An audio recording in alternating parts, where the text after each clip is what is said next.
Hey guys, welcome and welcome back to my channel. If you're new here, thank you so much for being here. So yes, this video we're going to be talking about my December reading wrap up. So for the month of December, I'm going to talk about all the books that I read, my thoughts on them, my ratings on them. I'm on Goodreads and Fable, so follow me there if you guys would like to. But yeah, these are the books that I read for the month of December.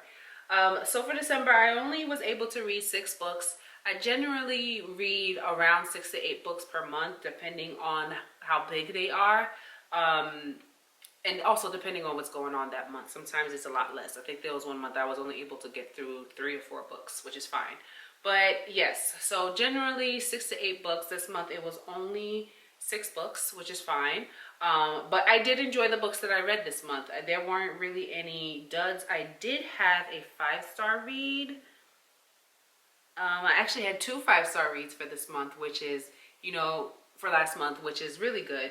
I feel like I'm very liberal with my 5 stars anyway. I'm not such a harsh rater, but my reading taste is beginning to get a little bit more refined. So I'm starting to understand or know when I have that 5-star feeling for a book versus just like, oh my God, I love the 5-star. But a little bit more critical about my books that I read. But anyway, we're starting off with Callie Hart's Brimstone. Now, I did not really like Quicksilver, which was the first one. I didn't really care for it. In hindsight, I do think it was more of a timing of when I chose to read the book versus it being just a really bad book. Because it wasn't a bad book. Now that I think about it, I did a quick recap before I got into Brimstone. I read Quicksilver sometime earlier this year, like May or June. And I think because I was coming off so much fantasy, like I was coming off Avatar and Onyx Storm, the Empyrean series. And then I went straight into a Throne of Glass series. So I was like back to back to back, no breaks in between, just knocking all those books out. And then, my friend had suggested, like, listen, that was a lot of fantasy, a lot of heavy hitter books. Maybe you should break it up and do something else. I was like, nah, I hear all this hype about Quicksilver, this, that, and third. I want to get into Quicksilver. And man, I was in such a fantasy slump that by the time I got to Quicksilver, I was like, oh my God, this book is awful. This is so much of the same thing, Fae, and then you have your Fae brooding shadow daddy warrior, and then you have, your spunky, spicy little female main character, Mortal, that's just, I was just over and done with it. So I didn't rate it that high, but I think it's more so of a timing thing for me versus it being a bad book, because it really wasn't a bad book. So much so that I still wanted to read Brimstone, and I enjoyed this book. This was one of my 5-star ratings, and it's very, iffy on the internet as far as, some people were very critical of it and some people just enjoyed it for what it was. I'm one of those. I just enjoyed it for what it was. It's your typical fantasy book, brooding shadow daddy. I will burn the world for you for their now, immortal or immortal at this point. I'm trying not to do any spoilers. Female main character, love interest. So yeah, I really liked it. I like the cover of the book with this gold copper foiled sprayed edge, and then you have the copper foiling. I was very annoyed when she decided to do the cover like this versus the traditional regular cover for Quicksilver because it doesn't match, and I would like my books to match. So I did buy the Quicksilver version of this book. So I have 2 versions of Quicksilver, which is crazy because it's a book that I generally didn't really enjoy, but we're not gonna talk about it. Yeah, so I did enjoy this book. I truly enjoyed Carrion. For those who know he was the perfect comedic relief that you needed in this book. And the ending, gosh, I mean, such a cliffhanger. Just like if it wasn't obvious that there was going to be a 3rd book, that ending definitely sealed the deal on there will be a 3rd book, because what the hell? I need to know right now. So get to it. Pen to paper, Miss Callie. Pen to paper immediately. I think the next book's supposed to come out in November. Now, how the hell am I supposed to wait till November for this? Anyway, So my next one after that, this was a book club pick on Fable. I'm also, I think it was Fable. Yeah, I joined a book club on Fable. I'm on 2 book clubs on Fable, and depending on the book that's chosen, I will either participate or I won't participate for that month. This book was interesting enough that I chose to participate. Not So Perfect Strangers by Ella Stratton, and this is a thriller. It's about 2 women who they were complete strangers, and somehow their paths cross. And they were either, one of them was in an abusive relationship. They're both technically kind of an abusive relationship. So you thought as you're reading it, and then as the plot thickens, you come to realize that that's not quite what this is.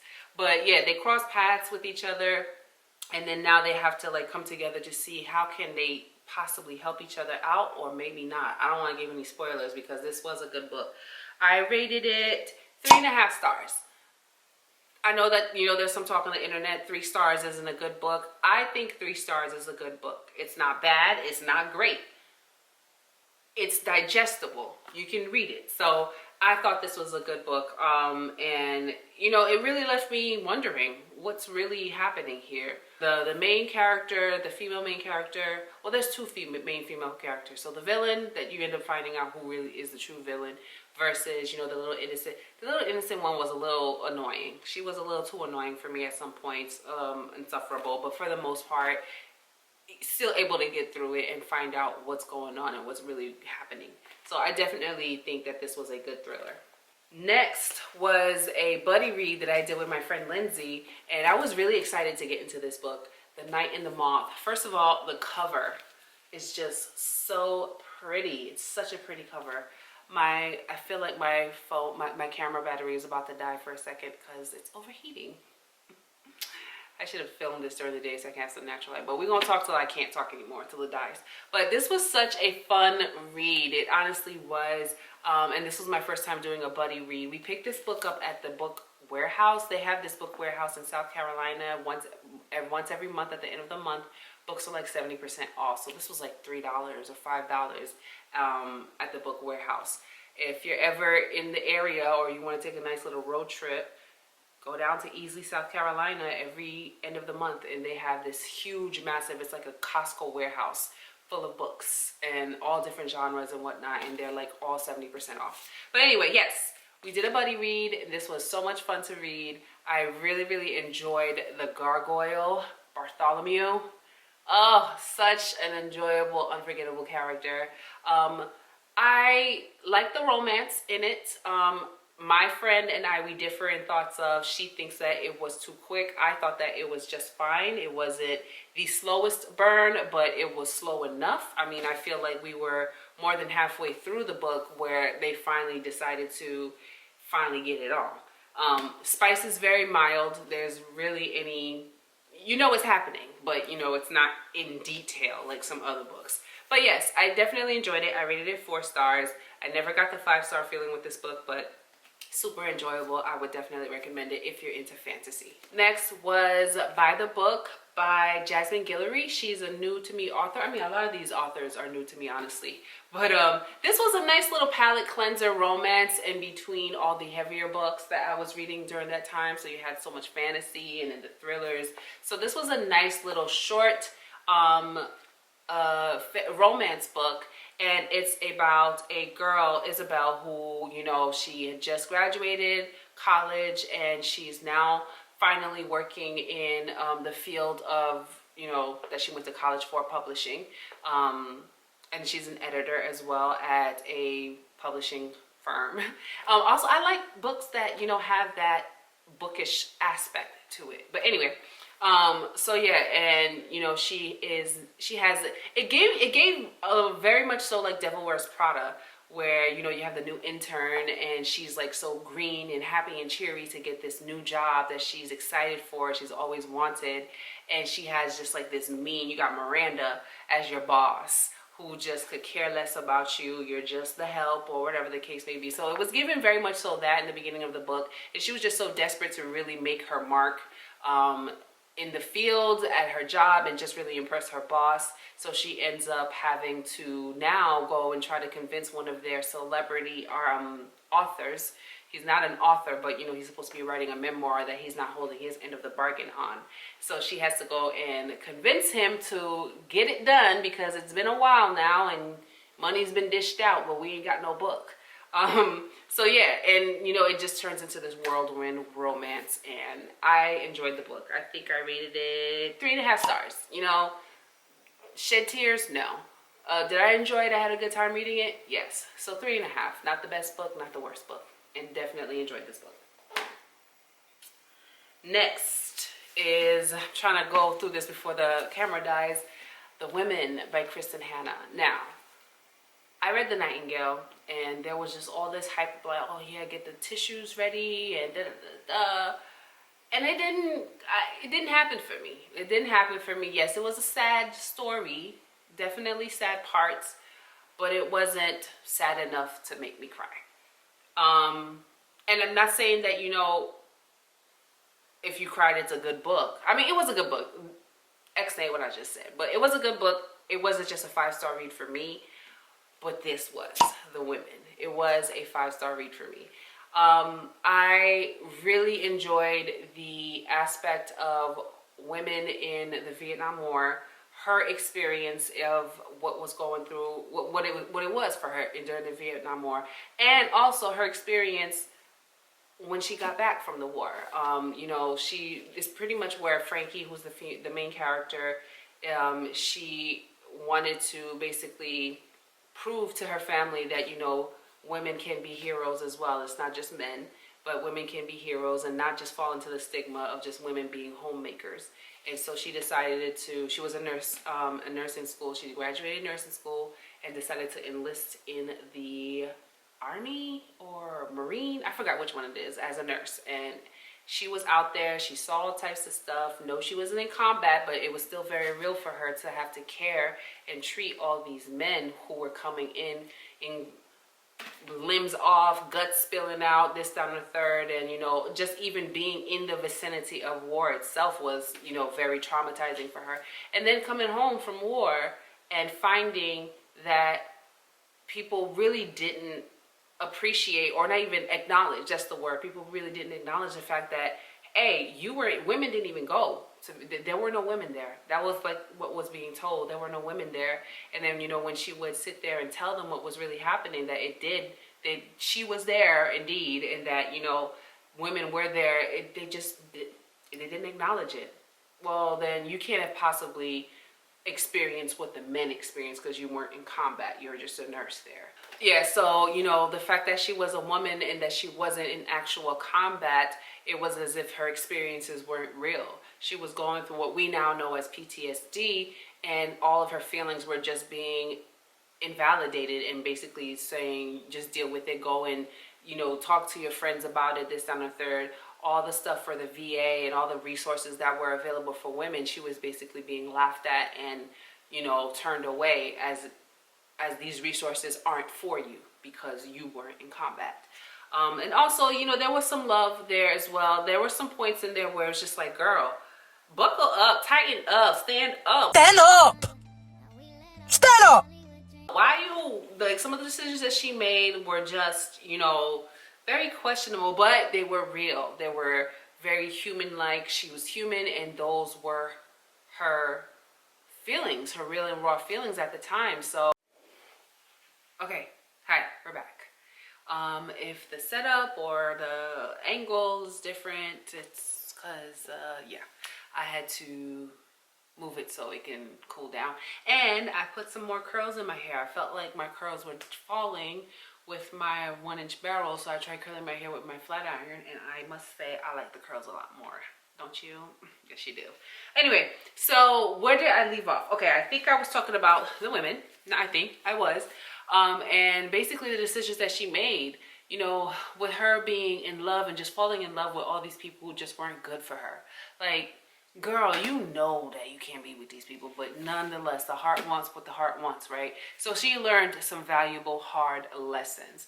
I you know, these are the reasons why I enjoyed the book. I felt like it was real, it was raw. Her struggles, her mental struggles when she came back home, not being accepted by her parents, and, you know, at least not being accepted the way that she expected and the way she wanted to, and just, you know, the struggles being navigating life post-war and whatnot. Her mental health really took a huge hit. What we now know as postpartum distress, postpartum PTSD, child. What we now know as PTSD, then it didn't have a name back then. Although this is a fictional story, this is based off of non-fictional events, like the Vietnam War did happen. Now, is it, you know, 100% to the T of what it was like being in Vietnam? From what I understand, no. I know the author's note, she definitely mentioned that there are some parts that she did embellish on and she added her own little twist to it, but she did do her research as far as finding out from women who did serve as nurses in the Vietnam War what their experiences were like. And that's kind of how the character Frankie came to be about. You know, I did see some reviews from other readers about how they really didn't enjoy this book. There was one girl in particular, I saw her review last night. I try not to watch too many reviews, especially on book. Well, no, I'm lying. I watch reviews on people's books, but I try to gather my own opinion on these books. And our opinions were so differing. It was so different as to why she hated this book versus why I love this book. You know, her reasonings were just like, you know, she felt like she was extremely selfish and that, you know, everything was about her, and she really she didn't really take into account what her decisions would mean to other people in her life. And, you know, and me, I'm just like, that's life. That's life. You know, sometimes you're making things based off of what you're feeling in that moment, not what other people are thinking or what other people may think or how it may affect other people. Sometimes you're making such decisions, whether they're rash decisions or not, based off of sometimes you need to be a little selfish. So yes, the book did heavily consist of her talking about herself, but then again, this was her POV, this was her experiences. So I just felt like, you know, a lot of the key reasons why she didn't like the book were just reasons why I was just like, but you know, this was in her POV. We were living her experiences through her words.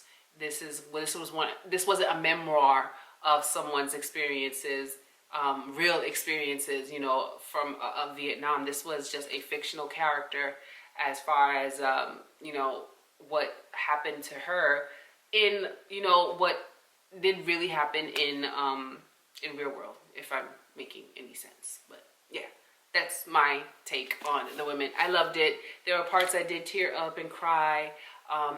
Just, you know, her struggle with mental health. That part really hit home for me. And, you know, I really felt her, and I felt like Kristen Hanna did such an exceptional job at really portraying what it is like to struggle with mental health and, you know, just really just struggle and find your way out of it as well. So yes, this was my 5-star read, one of my 5-star reads for the month of December. And lastly, before my camera dies again, my last book for the month was Phantasma by Kaylee Smith. I enjoyed this book. I think I rated it a 3.5 star, 4 stars. You know, Goodreads don't do half stars. I mean, Goodreads get with the program. But on Fable, 3.5. I rounded up for Goodreads. But this was a dark fantasy romance, dark romantasy, if you will. And I mean, the spice in this book, baby, the spice in this book was spicy. It was spicy. So yeah, the spicy scenes are, you know, they were it. If you really don't care for spice in the books, then I would not recommend this book, or maybe just skim through these books. But the spice was quite heavy in this book. Some of them, the timing was a little displaced for me. Like, really, y'all about to do this right now, right here? Okay.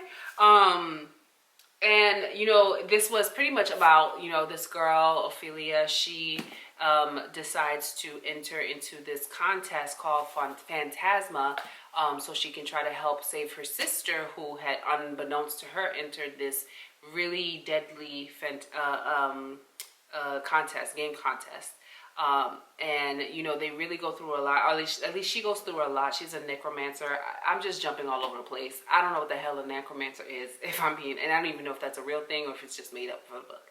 But she's a necromancer. She has these paranormal abilities, and she's able to she's now coming into her power, which helped her greatly in the trials. So there's trials in this book, but you know, also the main male character, MMC, in the book helped her a lot as well, and he's a ghost or something like that. I mean, it's fantasy and it's dark romance, and there's a lot of lust, there's a lot of spice, there's games and trials, there's enemies to lovers in this, I believe. I want to say enemies to lovers or forced proximity. I could be just making up of these tropes, but nonetheless, they have to come together to work together so they can meet the ultimate goal of her trying to win this game, and so she could help set her sister free and also help with her family business and the debt that they're in. So yeah, I just felt like, you know, oh, that's the book. I thought that's something.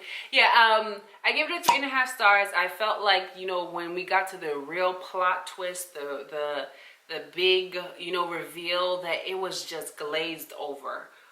We did all this leading up to it, and then it hits, and then it's just like, okay, yeah, and that's it, and then we're gonna move on and live happily. Like, can we stay there for a little bit?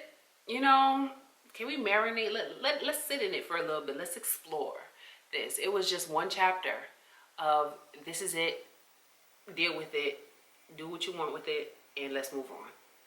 And I wasn't ready to move on. So that was very anticlimactic for me. I didn't enjoy that part, but other parts I did enjoy. Yeah, so 3.5 stars. I had it for a while on my shelf, and I'm glad that I was able to get to it. And then I started Phantasma. Ooh. I mean, I'm not counting it as a December read because I literally started it on December 31st, but this is the second book to the first one. So Phantasma, then you go to Enchantra, and this follows the sister that she, you know, whatever, the sisters that she was trying to save. This follows her storyline. If you read Stephanie Garber's Caraval, this was very much so following kind of like the same premise, except Caraval is very YA, there's no spice, and this one is adult. So there's tons of spice in these books, but for the most part it's pretty much the same premise. I didn't really necessarily enjoy Caraval. I just only read that one book. I didn't finish the series because it wasn't my cup of tea, but this one is. So yes, so that was my reading wrap up for the month of December. I would say it's a good book. It was a good month of reading because we had 2 5-star reads, and whenever there's a 5-star read, it's always a good month. And I didn't have any books that I DNF'd. I'm really not a huge DNF'er. I will shuffle through it and read the book and finish it versus not finishing it at all, because my curiosity is always going to get the best of me. So no books that I DNF'd, and no books that I gave less than a 3-star rating. So, you know, fairly good month, I would say. Fairly good month. So yes, I have my January TBR already picked that up, so I'm not sure if that video is going to come before this or after this, but I have my January TBR, and I'm looking forward to the books that I chose to read for the month of January. One thing that I do plan on doing this year, I want to do more of, is doing DNFing books. Like, if I'm just not having a good time, I'm not enjoying it, I'm suffering, and I just can't wait to finish, I'm just gonna stop. There's no reason for me to keep on reading a book that I'm not enjoying. So that's one thing that I definitely want to try to do more of for this year 2026, as far as reading goes. I definitely want to just put down some books that I'm just not enjoying. But yeah, do you guys have any reading goals for this year that's not like a number goal, but just kind of like something that you just want to do more of or less of for this year as far as reading? I mean, do you even just want to pick up a book? Because I know some people that don't read, and I've been trying to get them to read. So, you know, if no shade, but, you know, maybe this year just pick up a book. One book, that's a start. Maybe that could be a reading goal for you for this year. But yeah, so that's pretty much it for now. Thank you for joining me on my first reading wrap up. Oh, it's gonna be good. I'm so excited. But yes, thank you for joining me on my first reading wrap up for the month of December 2025. And stay tuned for my reading vlog for the books that I chose for January. And so you can hear my thoughts on them. Also, make sure to follow me on Goodreads and Fable. I am very active on both of those platforms. And I'm also active on TikTok and, well, are we not allowed to say that name here on this channel, on this platform? But anyway, follow me on the other stuff. I'll have them linked down below. And I also have these books linked down below as far as if you want to pick them up or add them to your TBR as well. So thank you and have a good day. Happy reading, everyone.